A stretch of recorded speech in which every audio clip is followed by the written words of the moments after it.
कर्नाटक के तुमकुरू जिले में एक गांव पड़ता है जिसका नाम है चिंपगनहल्ली।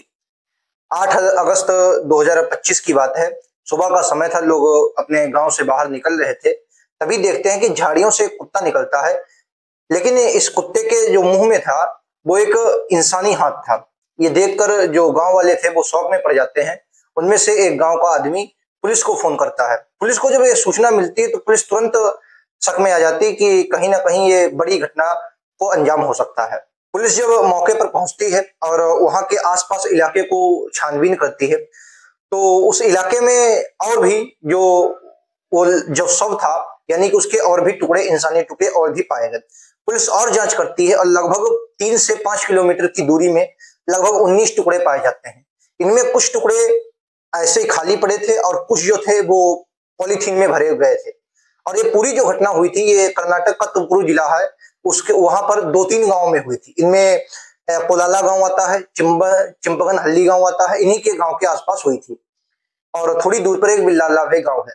पुलिस को जब ये पता चलता है तो पुलिस और भी जांच करना शुरू करती है, आसपास इलाके में छानबीन करती है। लेकिन अभी तक ये नहीं क्लियर था ये आदमी का शरीर है या औरत का। हालांकि जब उस शरीर, मतलब जो शव थे, उनके टुकड़ों को देखा गया तो उसमें कुछ गहने वगैरह मिले, जिससे ये क्लियर हो गया कि कहीं न कहीं ये जो शव है ये महिला का हो सकता है। लेकिन बिल्कुल करेक्ट जांच के लिए पुलिस ने तुरंत वहां पर फॉरेंसिक टीम और डॉग स्क्वाड को बुलाया, जिससे और भी अगर कोई सबूत है तो डॉग स्क्वाड के द्वारा ये भी पता चल सके। फॉरेंसिक टीम मौके पर पहुंचती है और अच्छे से जब जांच करती है तो पता चलता है ये जो शव है वो महिला का ही शव है। डॉग स्क्वाड के द्वारा जब पूरा डॉग स्क्वाड छाना गया तो लगभग 3 से 5 किलोमीटर के बीच कुल 19 टुकड़े वहां से बरामद हुए।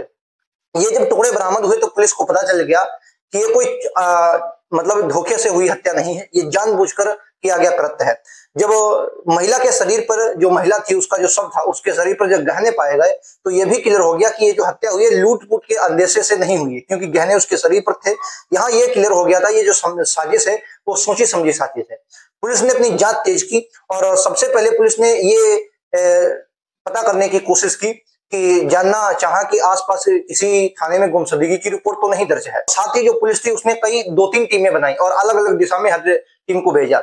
लेकिन जिस गांव में ये घटना हुई थी वहां पे आसपास के इलाके में सीसीटीवी कैमरा नहीं थे, जिससे सीसीटीवी कैमरे से कोई भी घटना कैद होती वो उससे पता नहीं चल सकी, क्योंकि इलाके में सीसीटीवी कैमरा थे नहीं। जब पुलिस ने जांच की तो पता चला कि 37 वर्षीय देवी लक्ष्मी देवी और उनका जो दूसरा नाम था वो लक्ष्मी देवम्मा भी था, ये लापता हैं। और इनकी जो शिकायत दर्ज करवाई थी उनके पति, जिनका नाम बसवराज था, उन्होंने दर्ज करवाई थी।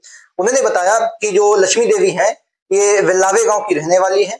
और जब उनसे बयान लिया गया, जो उनके पति बसवराज थे, उनसे जब पूछताछ की गई तो उन्होंने बताया कि 3 अगस्त को वो अपनी बेटी के यहाँ गई थी और तभी से वो लापता है, उनका कोई पता नहीं है। पूछताछ जब की गई तो वहां भी लोगों ने, आसपास के लोगों ने यही बताया कि वो 3 अगस्त को अपनी बेटी के यहाँ गई थी, तभी से उनका पता नहीं है। लेकिन अब पुलिस के पास ये तो क्लियर था कि कोई एक गुमशुदगी की रिपोर्ट आ गई, लेकिन अभी तक जो पूरी लाश मिली, जो शव के 19 टुकड़े मिले हैं, लेकिन उनमें से अभी सर नहीं मिला था। इससे ये पुलिस को क्लियर नहीं हो पाया कि ये जो लाश है ये लक्ष्मी देवम्मा की ही है, यानी कि लक्ष्मी देवी की है या किसी और की है।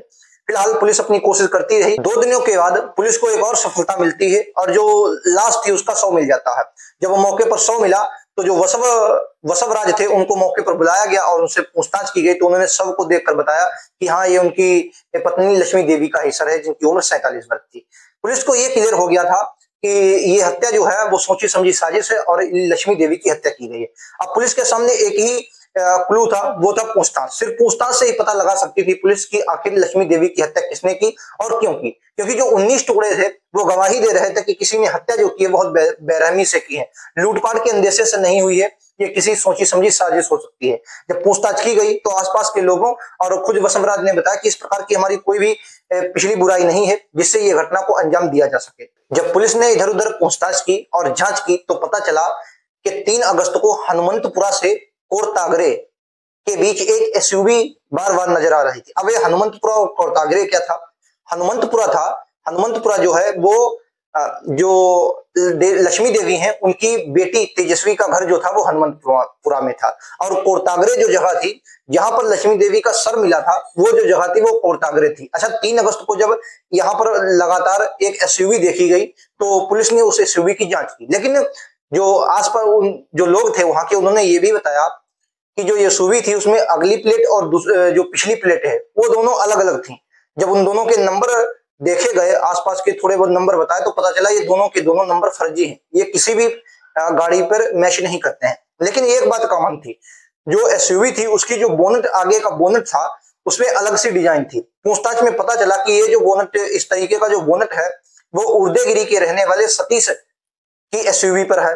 इसमें एक बात और भी निकली कि 3 और 4 अगस्त के बीच जो ये एसयूवी थी वो या तो हनुमंतपुरा और कोरतागे के बीच दिखी, और इसके अतिरिक्त वो जो सतीश है उसके खेत पर भी ये एसयूवी खड़ी रही। पुलिस को क्लू मिल रहा था कि आखिर ये सतीश कौन है, आखिर 3 अगस्त को ही इसकी एसयूवी क्यों बार बार दिख रही थी, जबकि 3 अगस्त को ही लक्ष्मी देवी जो देवी थी वो भी लापता हुई थी। तो पुलिस को एक शक हुआ कि कहीं ना कहीं इस घटना के पीछे कुछ ना कुछ सतीश का भी हो सकता है। सतीश से जब बात की गई तो पता चला वो किसी काम से बाहर गया था। जब पुलिस ने सतीश को गिरफ्तार किया, लेकिन सतीश के साथ एक और उसका साथी किरण, इन दोनों को पुलिस ने गिरफ्तार किया और पूछताछ शुरू की। पूछताछ में उन्होंने इस पूरे घटना से अनजान बताया, लेकिन साथ ही पुलिस ने जो सतीश था उसके कॉल डिटेल निकलवाए। लेकिन तो तभी उसी वक्त पता चला कि 3 अगस्त को जो सतीश था उसका फोन बंद था, यानी पुलिस को भी यहाँ से कोई क्लू मिलने वाला नहीं था। जब तक यहाँ इनकी जांच चल रही थी तभी पुलिस की एक टीम जो थी वो यहाँ से पुरानी गाड़ियों की खरीद बिक्री चलती है वहां पर पहुंच गई, और जो एसयूवी खरीदी गई थी 6 महीने पहले, जो एसयूवी खरीदी गई थी वहां पर गई। तो पुलिस को एक बात वहां से चौंकाने वाली बात पता चली। पता चलता है कि जो 6 महीने पहले जो एक एसयूवी खरीदी गई थी इस तरह के मॉडल की, वो सतीश के नाम पर तो रजिस्टर्ड है, लेकिन ये जो खरीदी थी वो डॉक्टर रामचंद्रया ने खरीदी थी। अब पुलिस में जब ये नया नाम पुलिस के सामने जुड़ता है डॉक्टर रामचंद्रया, तो इसके बारे में पुलिस और पता करना शुरू करती है। पुलिस जब इसके बारे में पता लगाती है तो पता चलता है डॉक्टर रामचंद्रया जो है वो कोई गैर नहीं बल्कि तेजस्वी के पति हैं। तेजस्वी जो है वो लक्ष्मी देवी की पत्नी थी, यानी कि डॉक्टर रामचंद्रया की जो सास है वो लक्ष्मी देवी हैं जिनकी हत्या हुई थी। पुलिस अब क्योंकि वो डॉक्टर थे तो उन्हें खुद बुलाती है, और 11 अगस्त को पुलिस उनको थाने में बुलाती है। बुलाने के बाद सतीश, किरण और डॉक्टर रामचंद्रया, इन तीनों लोगों को पास पास बैठाया जाता है और बार बार सवाल पूछे जाते हैं। जब लगातार सवालों की बौछार हो रही थी तो तीनों अलग अलग टूट जाते हैं और अपना गुनाह कबूल कर लेते हैं। वहां से जो कहानी चौंकाने वाली निकल के आई वो कुछ इस प्रकार थी। डॉक्टर रामचंद्रया ने बताया कि आज जो उनकी शादी हुई है या उनकी दूसरी शादी है, दूसरी शादी जो तेजस्वी से हुई है, और तेजस्वी उनसे लगभग 20 साल छोटी है, और साथ ही उनका एक 3 साल का बेटा भी है। रामचंद्रया ने अपने बयान में बताया कि जो उनकी सास लक्ष्मी देवी थी उनका बर्ताव अच्छा नहीं था। वो रामचंद्रया और तेजस्वी के बीच झगड़े करवाना चाहती थी। डॉक्टर रामचंद्रया ने अपने बयान में यह भी बताया कि जो उनकी सास लक्ष्मी देवी थी वो उसकी पत्नी तेजस्वी को देह व्यापार के लिए उकसाती थी।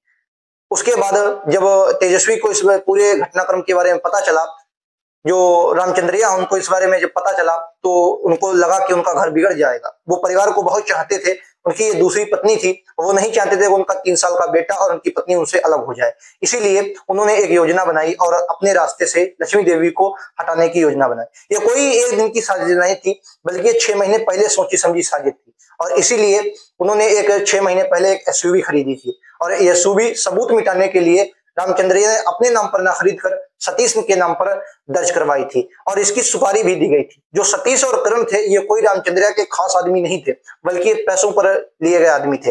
रामचंद्रया ने सतीश और किरण को 4 लाख रुपए देकर इस पूरे घटनाक्रम में शामिल किया था। हालांकि 50,000 रुपए एडवांस दिए गए थे और काम होने के बाद 4 लाख रुपए देने की बात कही गई थी। सतीश और किरण जो थे वो इस पूरे घटनाक्रम के लिए राजी हो जाते हैं। अब वक्त था वो सिर्फ लक्ष्मी को अपने रास्ते से हटाने का। समय आता है 3 अगस्त 2025। 3 अगस्त की बात है। हर बार की तरह लक्ष्मी जो थी वो अपनी बेटी के यहाँ आई हुई थी। शाम के समय जब वो घर से जाने लगी तो जो रामचंद्रया था वो खुद उनको उनके गांव बेल्लागले छोड़ने के लिए जाने लगता है, और तभी रास्ते में जब एसयूवी में बैठते हैं और उसी एसयूवी में चुपके से सतीश और किरण पहले से मौजूद थे। रास्ते में जब वो सुनसान इलाके में पहुंचते हैं तो तीनों मिलकर उनका गला घोट देते हैं और जिससे लक्ष्मी देवी की हत्या हो जाती है। फिर उसी दिन मौके से फिर जाते हैं और वो अपने एक सुनसान इलाके पर यानी कि सतीश के खेत में वहां पर गाड़ी लगाते हैं। रात का समय था और उसी रात के समय में तीनों एक धारदार हथियार से अलग अलग उनके टुकड़े करते हैं। ये टुकड़े इसलिए किए गए ताकि सबूत ना मिले। डॉक्टर रामचंद्रैया थे, उन्होंने पूरी साजिश जो रची वो 6 महीने पहले रची थी ताकि कोई भी सबूत ना मिले और वो इसे घटनाक्रम में पकड़े ना जाए। लेकिन पुलिस की सतर्कता ने इस पूरे घटनाक्रम को खुलासा कर लिया। किरण, सतीश और डॉक्टर रामचंद्र तीनों को पुलिस ने हिरासत करके गिरफ्तारी में ले लिया है। इस पूरे घटनाक्रम को सुनाने का मकसद किसी को परेशान करना नहीं है, बल्कि हम चाहते हैं इन कहानियों से लोग सीखें और सतर्क रहें। वैसे आपको इस वीडियो के बारे में क्या राय है, कमेंट में जरूर बताइएगा। मिलते हैं अगले वीडियो में, आज के लिए इतना ही।